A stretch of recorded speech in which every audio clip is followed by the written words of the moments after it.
Hello বন্ধুরা, আপনারা সবাই কেমন আছেন? তো আমরা চলে আসছি বদরগঞ্জ এখানে মেলাতে। তো মেলাতে এসে দেখি ওমা সব ফাঁকা। পরে আমরা কি করি, পরে সবাই আমরা একা একা ঘুরতেছিলাম।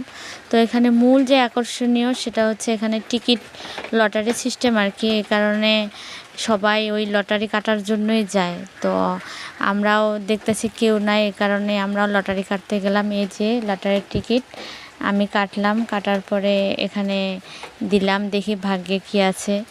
তো মেলা যেহেতু ফাঁকা, তো বেড়াতে এমনি অনেক সুবিধা, কিন্তু লোকজন নাই, এই কারণে আর কি মজা লাগে না। মেলার মধ্যে তো লোকজন থাকলেই ভালো লাগে।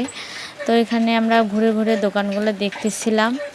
এখানে অনেক রকমের দোকান আছে, বিভিন্ন ধরনের সব সব রকমের জিনিস পাওয়া যায়। তো এই আমরা মেলায় ঘোরাফেরা করলাম। তো যেহেতু আমরা বিকেলবেলা গেছি, মানে বিকেলে ঠিক না, ঠিক দুপুরে, এই কারণে সব দোকান